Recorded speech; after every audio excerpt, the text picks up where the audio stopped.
Hello guys, welcome back our channel Telugu anime కుర్రోడు. And ఈ వీడియోలో మనం class room of the elite season 4 manga explanation chapter 1 part 2 అయితే మీకు ఈ వీడియో తెలుగులో క్లియర్గా అయితే ఎక్స్ప్లెయిన్ చేస్తాను. కొంచెం హెల్త్ అనేది బాగాలేదు కాబట్టి వాయిస్ లో కొన్ని తేడాలు అయితే ఉంటాయి అండ్ కొన్ని నాయిసెస్ కూడా ఉన్నాయి. దయచేసి వాటిని అవాయిడ్ చేయడానికి అయితే ట్రై చేయండి. అండ్ చాలా మంది 1K వ్యూస్ అనేవి పెద్ద టార్గెట్ బ్రో, ఏంటంటే సింపుల్ బ్రో అన్నారు. సో ఈ వీడియో టార్గెట్ ఏంటంటే, నేను ఎక్స్ప్లెనేషన్ వీడియోలో కొంతమంది నేమ్స్ అనేవి కామెంట్ సెక్షన్ లో చెప్పమని చెప్పాను. వాళ్ళ నేమ్స్ అనేవి కామెంట్ చేయడానికి అయితే ట్రై చేయండి. లేదంటే మీ అందరికి హైప్ ఆప్షన్ ఉంటుంది. టుడే ట్యూస్డేనే కాబట్టి ఎంత వీలైతే అంతమంది ఈ వీడియోకి హైప్ చేయడానికి అయితే ట్రై చేయండి. అప్పుడు ఈ వీడియో ఎక్కువ మందికి రీచ్ అవుతుంది కాబట్టి మన ఛానల్ కూడా హెల్ప్ అవుతుంది. ఇంకా లేట్ అండ్ ల్యాగ్ లేకుండా వీడియోని స్టార్ట్ చేసుకుందాం. ఇప్పటికే చాలా డిలే అయిపోయింది.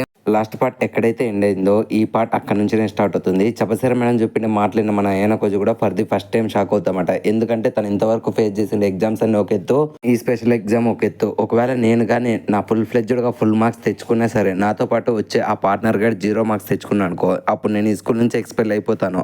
ఇది మాత్రం కన్ఫర్మ్ అని చెప్పి మన ఆయన కొంచెం అనుకుంటాడు. ఇంకప్పుడే ఖచ్చితంగా ఈ రూల్ పెట్టడానికి మెయిన్ కారణం నా గురించి ఉంటుంది. అండ్ కేవలం ఒక వైట్ రూమ్ లో చదివిండే వాడే ఇట్లాంటి ఎగ్జామ్ అనేది పాస్ కాలేడని చెప్పి ఖచ్చితంగా ప్రిన్సిపల్ గాడే ఈ టెస్ట్ అనేది పెట్టి ఉంటాడని చెప్పి మన ఆయన కొంచెం అర్థమైపోతుంది. అండ్ ఖచ్చితంగా నాకు తెలిసినంత వరకు మా నాన్న పంపించిండే వైట్ రూమ్ స్టూడెంట్ తోనే నన్ను ఈ స్కూల్ నుంచి ఎక్స్పెల్ చేపిద్దామని చెప్పి విన్ ప్లానింగ్. బట్ నేను ఖచ్చితంగా అలా చేయకూడదు అనుకుంటే నాకంటూ ఒక పార్ట్నర్ని అయితే సెలెక్ట్ చేసుకోవాలి. బట్ నాకుండే అకాడమిక్ ఎబిలిటీ సి.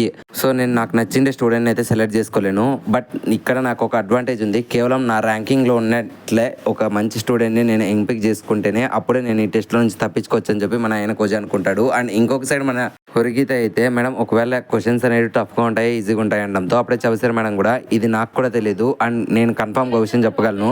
ఈ ర్యాంక్ స్టూడెంట్స్ ఖచ్చితంగా ప్రాపర్ ప్రిపరేషన్ లేకుంటే 150 మార్క్స్ కూడా స్కోర్ చేయలేరు అనడంతో ఇంకా ఆ మాటలు విని మన వాళ్ళంతా షాక్ అవుతారనమాట. ఎందుకంటే వీళ్ళు కేవలం పాస్ కావడానికి 500 పాయింట్స్ అనేవి తెచ్చుకోవాలి. సో 150 మార్క్స్ కూడా తెచ్చుకోవడానికి ఇంతగా కష్టపడాలని చెప్పి మన వాళ్ళంతా ఆలోచిస్తూ ఉంటారు. అప్పుడే మనం చబసరి మేడం చెప్తుందన్నమాట, ఇదిగోండి ఈ బోర్డు మీద ఉండే దాన్ని బట్టి మీరు ప్రిపేర్ అవ్వండి అనడంతో ఇంకా అది చూసిన మన ఆయన కోజీ, ఏంటి ఇందులో చూపించినట్లు నేను 400 పాయింట్స్ తెచ్చుకోవాలనుకుంటే రఫ్గా ప్రతి సబ్జెక్ట్లోనూ 90 మార్క్స్ తెచ్చుకోవాలి. సో నాతో పాటు నా పార్ట్నర్ గారు అన్ని మార్క్స్ తెచ్చుకోవడం డౌట్ అని చెప్పి మనోడు డిసైడ్ అయిపోతాడు. అండ్ ఇంకొక సైడ్ మనం చెప్పసారు మేడం కూడా ఈ స్పెషల్ టెస్ట్ అనేది ఏప్రిల్లో జరగబోతుంది అని చెప్తుంది. మీ అందరికీ గుర్తుంటే నేను లాస్ట్ పార్ట్లో చెప్పాను, ప్రిన్సిపల్ గారు ఆయన కోచ్ని ఏప్రిల్ కల్లా ఈ స్కూల్ నుంచి పంపించేయాలని చెప్పి ప్లాన్ వేసినాడు అని చెప్పి. అండ్ ఆ ప్లాన్ ఏదో కదనమాట ఇదే.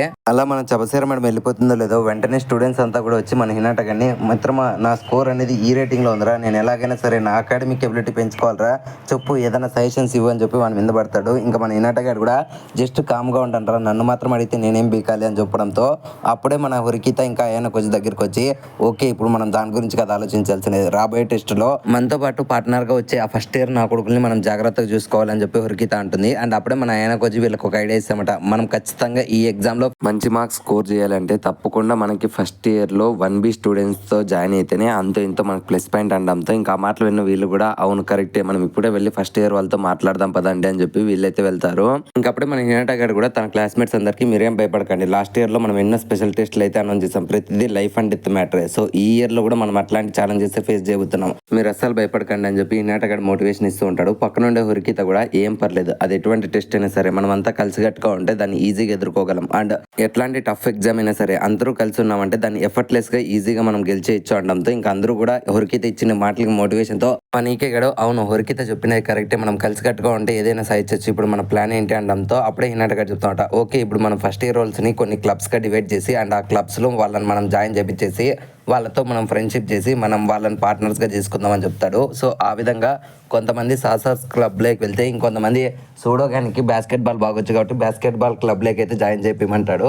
అప్పుడే మన ఆయన కొంచెం హురికిత దగ్గరికి వచ్చి, ఓకే బాస్కెట్బాల్ అనేది కొంచెం హార్ష్ గేమే, సో చాలా మంది జాయిన్ గారు, దాని బదులు చదివే స్టూడెంట్స్ ఎంతమంది ఉన్నారో మనం ఆ లిస్టుని తెలుసుకుంటే బెస్ట్ కదా అనడంతో ఇంకప్పుడే మన హురికిత పాప ఆయన కొంచెం పక్కన తీసుకొని వెళ్ళి వీళ్ళిద్దరు ప్రైవేట్గా మాట్లాడుకుంటారు. సో అక్కడ మనకు తెలిసే మ్యాటర్ ఏంటంటే సీజన్ 3 ఎండింగ్లో లాస్ట్ ఎపిసోడ్లో అనుకుంటా ఆయన కోజీ అండ్ హురికిత ఇద్దరు ఒక డీల్ చేసుకున్నారు, రాబోయే స్పెషల్ టెస్ట్లో ఇద్దరిలో ఎవరు ఎక్కువ మార్క్స్ స్కోర్ చేస్తే వాళ్ళు గెలిచినట్లు. అండ్ అయానా కోజీ గెలిస్తే హురికిత స్టూడెంట్ యూనియన్ కౌన్సిల్లో జాయిన్ అవుతానని మాట ఇచ్చింది. అండ్ ఒకవేళ హురికిత కానీ గెలిస్తే అయానా కోజీ తన ఎబిలిటీస్ అనేటివి హైడ్ చేసుకోకుండా క్లాస్ కోసం కష్టపడతాను అని చెప్పి మాట ఇచ్చింటాడు కదా. దాని గురించి వీళ్ళిద్దరు మాట్లాడుకుంటూ ఉంటారు. అప్పుడే హృకిత కూడా రాబోయే టెస్ట్ లో 90 పాయింట్స్ మనం స్కోర్ చేయడం కొంచెం కష్టమే, బట్ మన ఇద్దరు బెట్ కూడా గుర్తుంది కదా, సో ఆ స్కోర్స్ ని ఇప్పుడు మనం దీంట్లో కూడా కన్వర్ట్ చేద్దాం అంటంతో దానికి అయినా కొంచెం కూడా ఓకే దట్స్ గ్రేట్ అని చెప్తాడు. ఇంకప్పుడే హృకిత పాప కూడా ఓకే నేను ఫస్ట్ ఇయర్ లో ఉండే అకాడమిక్ స్టూడెంట్స్ ఎబిలిటీస్ అయితే కలెక్ట్ చేశాను. సో టోటల్ గా 54 స్టూడెంట్స్ ఉన్నారు. ఇందులో వీళ్ళ అకాడమిక్ ఎబిలిటీలో ఏ గ్రేడ్ ఉండే వాళ్ళు 17 మంది, బి గ్రేడ్ ఉండే వాళ్ళు 13 మంది, సి గ్రేడ్ ఉండే వాళ్ళు 13 మంది అండ్ డి గా ఉండే వాళ్ళు 11 మంది ఉన్నారండంతో దానికి మన ఆయన కొంచెం కూడా ఓకే మన క్లాస్ లో ఇప్పుడు ఈ గ్రేడ్ ఉండే వాళ్ళు 12 మంది ఉన్నారు. సో వాళ్ళకి డెఫినెట్ గా బి ఆర్ సి గ్రేడ్ ఉండే వాళ్ళతో అయితే మ్యాచ్అప్ చేద్దాం అనడంతో దానికి హృకిత కూడా ఓకే అప్పుడు సూడోగానికి ఎవరితో కంపేర్ చేద్దాం అనడంతో అప్పుడే మన ఆయన కొంచెం నా దృష్టిలో సూడోగాడు ఇప్పుడు కొంచెం మెరుగుపడ్డాడు. సో వాడిని డి గ్రేడ్ గా ఇచ్చు, ఒకవేళ వానికి కూడా మంచి స్టూడెంట్ నే వేద్దామంటే నీ ఇష్టం అంటాడు. దానికి మన హృకిత కూడా ఓకే సూడోగాడు బాగానే కష్టపడతాడు అండ్ బాస్కెట్ బాల్ లో కూడా తన అకాడమిక్ ఎబిలిటీ పెంచుకుంటున్నాడు కాబట్టి ఓకే, బట్ స్టడీస్ పరంగా వాడు నా దృష్టిలో ఎప్పటికీ పురే. సో నాకు తెలిసినంత వరకు ఈకే గాడు అండ్ సూడో గాడు ఇద్దరు ఒకటే, వీళ్ళు జూనియర్స్ తో ఎక్కువగా మాట్లాడరు అండ్ వినయ్ పర్సనాలిటీ చూసి వాళ్ళు అంత త్వరగా ఫ్రెండ్స్ గారు. సో వీళ్ళిద్దరికి పేరింగ్ చేయడం కొంచెం కష్టమే అనడంతో దానికి మన ఆయన కొంచెం కూడా ఓకే నువ్వు చెప్పిన కరెక్టే, అయితే మనం ఖచ్చితంగా ఈ నాయలు ఇద్దరికి కూడా బి గ్రేడ్ ఉండే స్టూడెంట్స్ ని ఇవ్వాలి. బట్ మనకి బి గ్రేడ్ ఉండే స్టూడెంట్స్ వినాయలతో ఎలా వస్తారనేది నాకు డౌట్ అనడంతో దానికి హృకిత కూడా ఓకే నేను నీకు హెల్ప్ చేస్తానని చెప్పి మాటిస్తుంది. సో వీళ్ళిద్దరు ఇలా మాట్లాడుతున్న ఈ గ్యాప్ లో అయితే ఆ యాప్ లో నుంచి వీళ్ళకి ఒక నోటిఫికేషన్ వస్తుంది అండ్ ఆ నోటిఫికేషన్ ఏదో కాదు వాయిస్ రికార్డ్ అనమాట. అందులో మన ఇచ్చినోజ్ అయితే ఒక వాయిస్ రికార్డింగ్ పంపించుంటుంది అనమాట. దయచేసి first year students and second year students college అయిపోయి నుంచి ఈవినింగ్ టైంలో 4 to 5 PM అప్పుడు జిమ్ క్లాస్లోకి రండి అండ్ రాబోయే స్పెషల్ టెస్ట్ లో మనం పేరింగ్ కావడానికి ఎంతో ఈజీగా ఉంటుందని చెప్పి ఆ మెసేజ్ లో ఉంటుంది. సో అది చూసిన మన హృకిత పాప కూడా ఓకే ఇచ్చినోజే ఎంతో గ్రేట్ మూవ్ చేసింది, నేను అనుకున్నట్లే జరిగింది. ఇచ్చినోజే ఎప్పుడు తన క్లాస్ కోసమే కాకుండా ఈసారి సెకండ్ ఇయర్ స్టూడెంట్స్ అందరి కోసం కూడా ఈ ప్లాన్ వేసింది. మనం అనుకున్నట్లే మంచి పనే అండ్ ఈవినింగ్ అక్కడికి వెళ్ళి కలుద్దామని చెప్పి వీళ్ళు డిసైడ్ అవుతారు. అప్పుడే మన ఆయన కొచ్చి లాస్ట్ సీజన్ లో నీతో అలయన్స్ ఫామ్ చేద్దాం అన్నప్పుడు నువ్వు వద్దన్నావు కదా, ఇప్పుడు వెళ్ళి నువ్వు తనతో మాట్లాడితే తను నీకు హెల్ప్ చేస్తుంది అనడంతో అప్పుడే మన హృకిత పాప కూడా అది కూడా కరెక్టే అంటుంది. అండ్ అప్పుడే ఆయన కొచ్చి ఓకే ఇప్పుడు నువ్వు అదంతా పట్టించుకోవాల్సిన టైం కాదు, సో ఇప్పుడు నువ్వు ఒక మూవ్ అనేది చేయాలి, నీ ప్లాన్ ఏంది అనడంతో అప్పుడే హృకిత పాప కూడా ఓకే నా ప్లాన్ వచ్చి మెయిన్ గోల్ ఫస్ట్ సూడోకి ఈకేకి ఒక పేరు అనేది సెట్ చేసేసిన తర్వాత మనకు రాబోయే స్పెషల్ టెస్ట్ లో ప్రతి ఒక్కరు పాస్ అయ్యేటట్లే ఇదే నా ప్లాన్ అంటుంది. లిటరలీ మన ఆయన కొంచెం ప్లాన్ గురించి చెప్పక్క అంటే అక్క ప్లాన్ తప్ప అన్ని విషయాలు చెప్తుంది. సూడోగానికి పేరింగ్ చేద్దాం అంటుంది, మనం ఈ ఎగ్జామ్ లో పాస్ కావాలని కూడా అంటుంది, బట్ ప్లాన్ మాత్రం చెప్పడం లేదు. అక్క దగ్గర ప్లానే లేదు అసలు. అప్పుడే మన హృకిత పాప అయితే ప్లాన్ అయితే ఎక్స్ప్లెయిన్ చేస్తుందన్నమాట. రాబోయే స్పెషల్ టెస్ట్ లో ఖచ్చితంగా ప్రైవేట్ పాయింట్స్ అనేవి అందరూ ఉపయోగిస్తారు. నాకు తెలిసినంత వరకు పక్క క్లాసుల దగ్గర ప్రైవేట్ పాయింట్స్ ఎన్ని ఉన్నాయి మనకు తెలియదు, కానీ మన దగ్గర ఉండే ప్రైవేట్ పాయింట్స్ అన్ని ఉపయోగించి మంచి స్టూడెంట్స్ని అయితే హైర్ చేసుకుందాం. సో ఆ పాయింట్స్ యూజ్ చేసి వాళ్ళు మన దగ్గరికి వచ్చేటట్లు చేద్దాం రా అయినా కొంచెం అని చెప్పి మనల్ని తీసుకొని వెళ్తుంది. కానీ ఇంకొక సైడ్ మన ఆయన కొంచెం మనసులో మాత్రం ఆ ప్రిన్సిపల్ గారు ఖచ్చితంగా నన్ను ఈ స్కూల్ నుంచి ఎక్స్పెల్ చేయించడానికి అయితే ప్లాన్ వేశాడు అండ్ నన్ను ఈ స్కూల్ నుంచి ఎక్స్పెల్ చేయించడానికి ఖచ్చితంగా ఏదో ఒక వైట్ రూమ్ స్టూడెంట్ అయితే ఇక్కడికి తీసుకొని వచ్చింటాడు.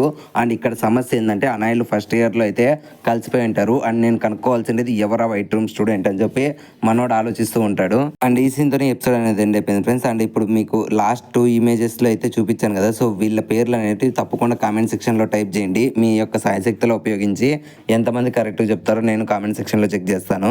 ఐ హోప్ ఈ వీడియో మీకు నచ్చిందని అనుకుంటున్నాను. సో ఈ వీడియో మీకు ఎలా అనిపించింది, నచ్చితే ఒక లైక్ అనేది వేసుకోండి అండ్ నచ్చకుండా డిస్లైక్ అనేది వేసుకోండి. అండ్ ఈ వీడియో మీకు ఎలా అనిపించిందో తప్పకుండా కామెంట్ సెక్షన్ లో మాతో షేర్ చేసుకోండి. అండ్ కామెంట్ సెక్షన్లో మీరు షేర్ చేసుకోండి. ప్రతి ఒక్క కామెంట్ మాకు ఒక ఫీడ్బ్యాక్ అనేది ఇస్తుంది అనమాట. సో డెఫినెట్లీ కామెంట్ చేయడం మర్చిపోకండి. అండ్ ఇప్పటి వరకు మీరు మన ఛానల్ని కంటెంట్ని చూసి మరీ సబ్స్క్రైబ్ చేసుకోకుంటే ఇంకెందుకు వెయిట్ చేస్తున్నారు, ఇప్పుడే మన ఛానల్ సబ్స్క్రైబ్ చేసుకోండి అండ్ గంట సింబల్ని యాక్టివేట్ చేసుకోండి. మళ్ళీ నెక్స్ట్ ఇంకొక యానిమే ఎక్స్ప్లెనేషన్తో మీ ముందుకు వచ్చేస్తాము. Love you, me Telugu anime కుర్రోడు.